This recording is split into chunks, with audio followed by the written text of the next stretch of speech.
Pas besoin de te le rappeler, pas besoin d'en faire tout un étalage. Tu le sais déjà, le son fait partie du cœur de la méthode. Tu auras des musiques et des fréquences pendant le breathwork, mais tu auras aussi des musiques et des fréquences pendant les descentes, en plus de la dernière partie d'énergie vitale.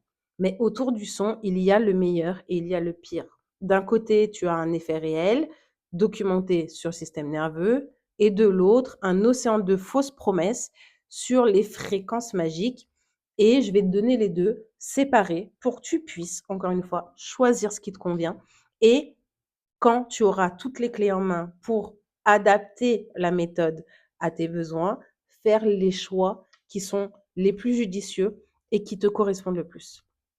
On commence toujours, bien évidemment, par ce qui est le plus solide. Le son et la musique agissent réellement sur notre état physiologique. Une musique lente, avec des sons graves et enveloppants, un rythme régulier de tambour, va ralentir le souffle. Ça apaise l'activation, ça facilite les états modifiés de conscience.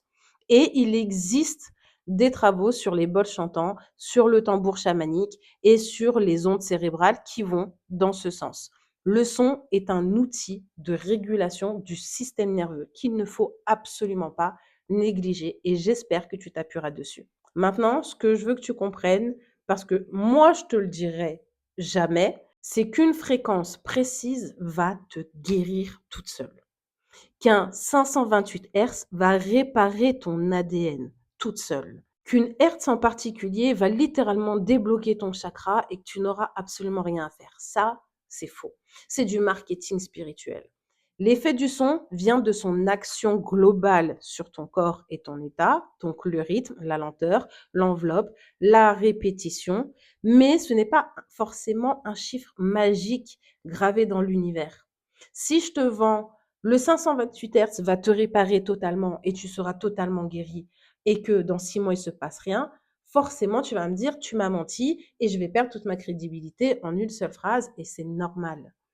Par contre, là où un 128 Hz va pouvoir t'aider, c'est qu'il va agir par vibration, agir par résonance sur ton corps, et certains points à l'intérieur de toi vont se débloquer là où tu en as le plus besoin, en priorité. Mais encore une fois, ton corps est aux commandes, ton subconscient sait ce que tu dois libérer d'abord et que tu es capable de gérer, donc il fera les choses de la bonne façon. Comment on choisit une musique quand on veut créer son propre protocole avec la méthode? Pas uniquement par la fréquence, mais par des critères extrêmement fonctionnels. Un tempo lent, pas de paroles qui rappellent le mental au travail, une texture qui va t'envelopper, qui va t'apaiser, et une progression qui va accompagner la descente, mais aussi la remontée.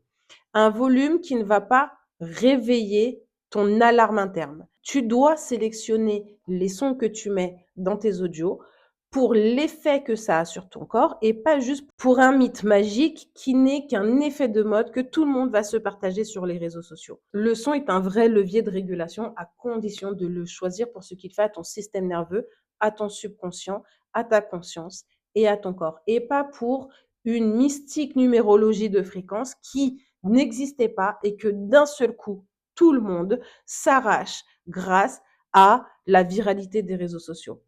Teste tout, vois d'abord ce qui fonctionne sur toi, à quel endroit ça fait résonner des choses en toi, à quel endroit ça t'aide à ouvrir des choses en toi, et là, tu auras ta formule magique de libération personnelle.